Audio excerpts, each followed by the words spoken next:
ప్రజ్ఞానంద సరస్వతి స్వామీజీ, second క్షేత్ర పీఠాధిపతి, president Vasavi trust doctor PN Govindarajulu గారు, వాసవి ట్రస్ట్ సెక్రటరీ కోట్ల శ్రీ వెంకటరాజా గారు,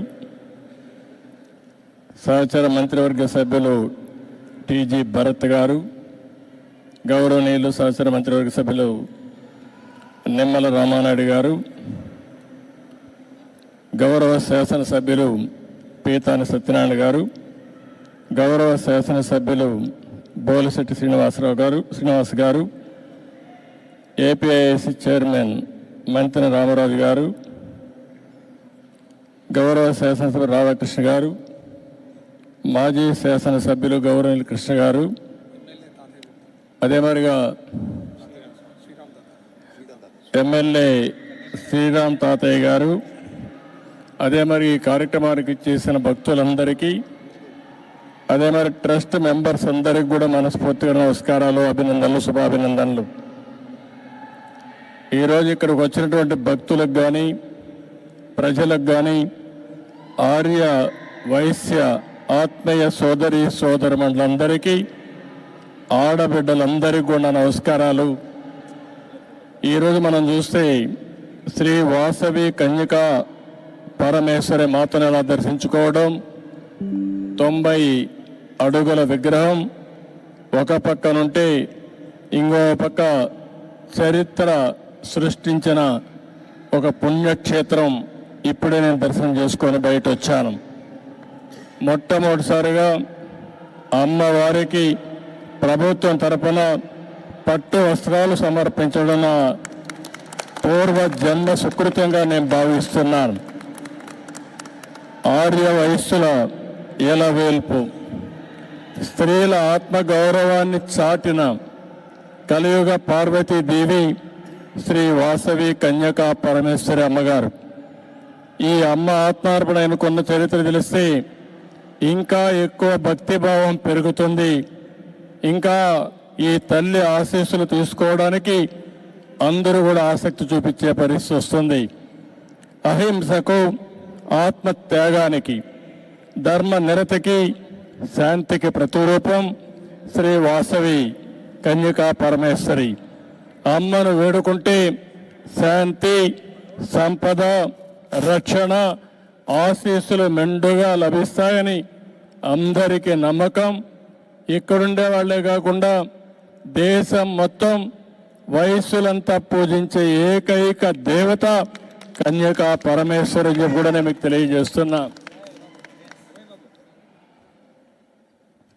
ఇంకో పక్కన చూస్తే 2600 ఏళ్ల క్రితం ఈ తల్లి చరిత్ర అందరం కూడా ఒకసారి స్మరించుకోవాల్సిన అవసరం ఉంది. ఒకసారి ఆ చరిత్ర తెలిస్తే మనం కూడా త్యాగాలకు ఏ విధంగా విలువిస్తామో అర్థమవుతుంది. ఇక్కడే మీరు చూస్తే 2600 సంవత్సరాల కంటే ముందు పెనుగొండ పాలకులు ఆర్య వయస్సులైన కుసుమ శ్రేష్ఠి కుసుమాంబ దంపతులకి పుట్టిన కుమార్తె వాసవి కన్యకా పరమేశ్వరి. ఆమెను చూస్తే, ఆ తల్లిని చూస్తే భగవంతుడు ఆశీస్సులతో పుట్టినటువంటి తల్లి కలియుగ దేవత కన్యకా పరమేశ్వరి అని చెప్పి కూడా నేను మీకు తెలియజేస్తున్నా. దేవుణ్ణి చూసినప్పుడు ఒక వరం ఇచ్చాడు. ఆ వరం ప్రకారమే ఆమె ఇక్కడ పుట్టింది. పుట్టడమే కాదు, గుణవంతురాలు, తెలివైనది, సమాజం పట్ల అత్యంత బాధ్యత కలిగినటువంటి వ్యక్తిగా పుట్టుకతోనే లక్షణాలతో పుట్టి ఆవిడ పెరిగే పరిస్థితికి వచ్చింది. అలాంటి ఆడబిడ్డ ఆ రోజుట్లోనే రాజమహేంద్రవరాన్ని పరిపాలించే విష్ణువర్ధుడని రాజు పక్కనే పరిపాలించేవాడు. ఈవిడ గుణగణాలు తెలుసుకుని ఆయన ఈవిడ్ని పెళ్లి చేసుకోవాలని వాళ్ళ తండ్రితో సంప్రదించే పరిస్థితికి వస్తారు. కానీ ఆ రోజు చూస్తే 714 మంది గోత్రీకులు కుసుమ శ్రేష్ఠి దీనిపైన అడగ్గా వాళ్ళకు సంబంధించిన వ్యక్తులు 102 మంది గోత్రీకులు అంగీకరించలేదు. ఆవిడకి కూడా ఇష్టం లేదు. ఇష్టం లేనప్పుడు ఆవిడ పెళ్లికి నిరాకరించింది. దానిపైన ఆ రోజుట్లోనే మనం చూసాం. ఎవరైతే విష్ణువర్ధనుడు ఆగ్రహం చెంది నాలాంటి వాణ్ణి కాదంటారని ఎక్కువ ఆగ్రహాన్ని పెంచుకొని ఏం చేయాలో చేస్తానని చెప్పి ఇష్టానుసారంగా మాట్లాడే పరిస్థితికి వచ్చింది. ఒక పక్క తల్లికి ఇది అధర్మం అని తెలుసు, న్యాయం పైన నిలబడాలని తెలుసు. కానీ అదే సమయంలో సాంప్రదాయానికి కట్టుబడి తన వల్ల రక్తపాతం జరగకూడదని వాసవి దేవి అగ్ని ప్రవేశం చేశారు. శాంతిని కాపాడాలని ఆత్మ బలిదానం చేశారంటే అది తల్లి చూపించిన చొరవ. 2600 సంవత్సరాల కంటే ముందు ఆవిడతో 102 మంది గోత్రీకులు కూడా ఆత్మార్పణ చేశారు. అంటే మనందరం గుర్తుపెట్టుకోవాల్సింది, ఆ రోజుట్లోనే యుద్ధాలు జరిగేటివి, రక్తపాతం చిందించేవాళ్ళు. కానీ ఒకే నిర్ణయం చేసి నా వల్ల సమాజానికి ఎక్కడ కూడా హింస రాకూడదు, ఎవరికి కూడా ఇబ్బంది కలగకూడదని ఆ దేవి ఆ రోజు ఆత్మార్పణ చేసే పరిస్థితి వచ్చింది. ఆ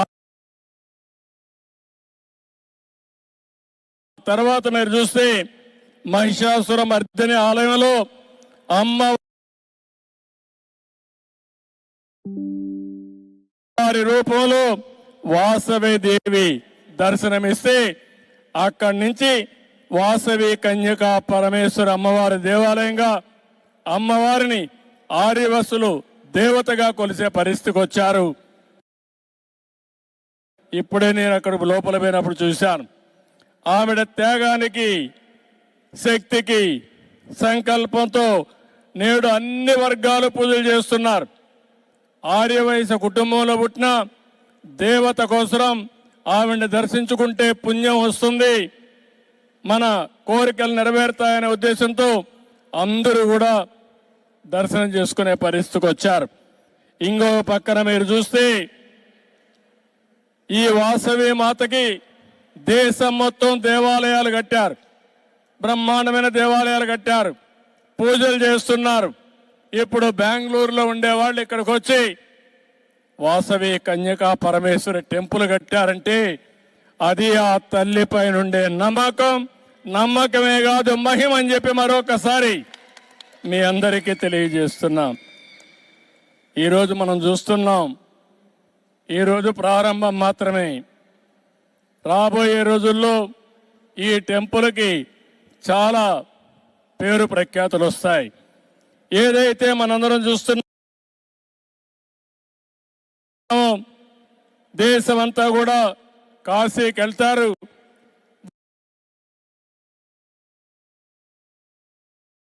వయస్సులు తల్లి పైన నమ్మకం ఉండే వాళ్ళందరూ కూడా పెనుగండకు వచ్చి తల్లిని దర్శనం చేసుకుంటారు. అది ఈరోజు ఈ తల్లి మహిమ అని చెప్పి కూడా మీకు తెలియజేస్తున్నా. ఈరోజు ఇక్కడ చూస్తే 7 అంతస్తుల్లో గాలిగోపురం కట్టారు, 90 అడుగుల విగ్రహం పెట్టారు. మొత్తం అన్ని కూడా స్వచ్ఛందంగా చేశారు. రేపు ఎల్లుండి నుంచి ఇప్పటి నుంచి ట్రస్ట్ ద్వారా ఇంకా అనేక కార్యక్రమాలు చేయడానికి ముందుకొచ్చారు. దాతలందరినీ పేరు పేరున ఈ శుభదినాన పవిత్ర సమయంలో అభినందిస్తున్నా, వాళ్ళ సేవలు కొనియాడుతున్నానని చెప్పి కూడా నేను మీకు తెలియజేస్తున్నా.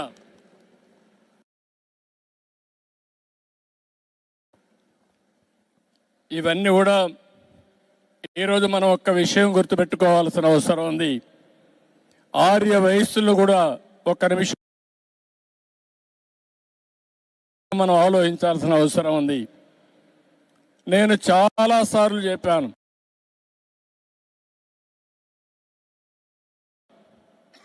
సమాజంలో కష్టపడి పని చేసేవారు,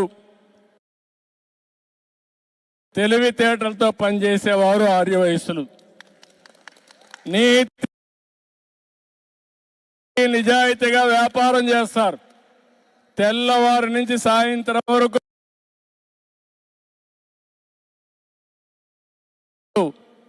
దీక్షగా పనిచేస్తారు. అదే సమయంలో సంపాదించిన డబ్బులు కొంత డబ్బులు ఏదైతే ప్రజల సేవకు ఖర్చు పెట్టే ఏకైక కులం ఆర్య వయసులు అని చెప్పి కూడా నేను మీకు తెలియజేస్తున్నా. ఇది ఇప్పుడు వచ్చింది కాదు, వాళ్ళ బ్లడ్లోనే వచ్చింది, వారసత్వంగా వచ్చింది.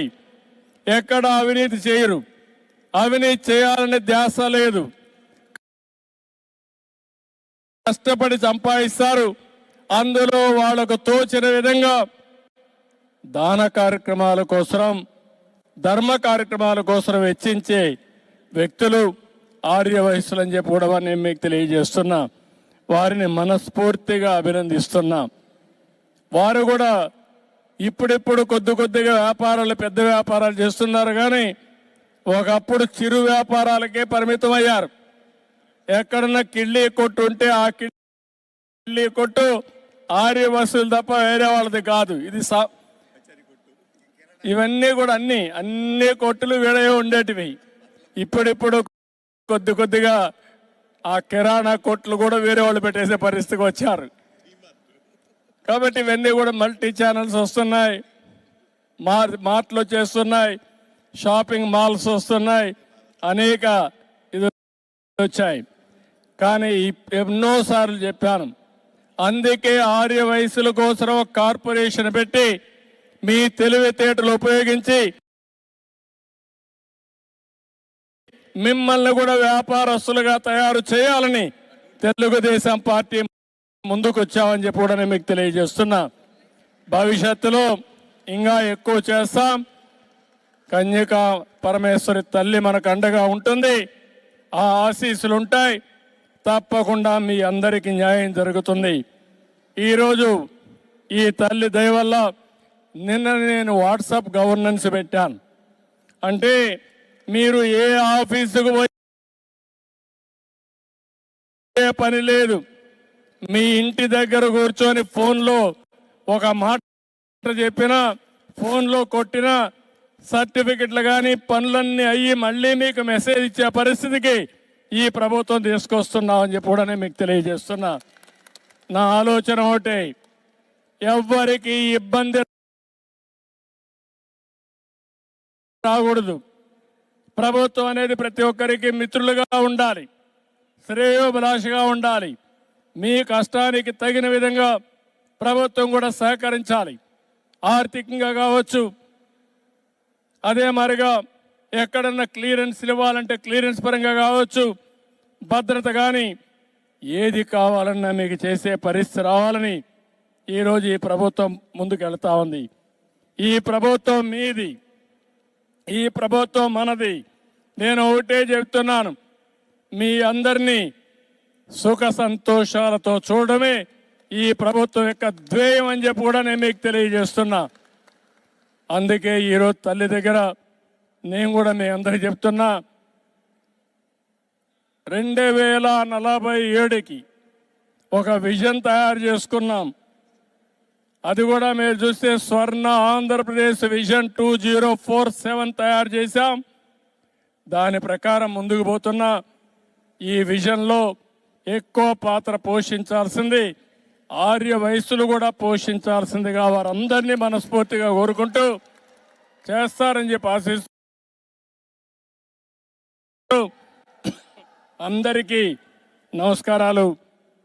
అదే మరిగా మరొకసారి కన్యకా పరమేశ్వరికి నా ప్రణామాలు తెలియజేస్తూ నేను ఆ తల్లిని మొక్కుంటూ ఆ తల్లి రాష్ట్రాన్ని చల్లగా చూడాలని, ఆ ఆశీస్సులు మనకు ఉండాలని మరొక్కసారి ప్రార్థిస్తూ మీ అందరి దగ్గర సెలవు తీసుకుంటున్నా. జై హింద్.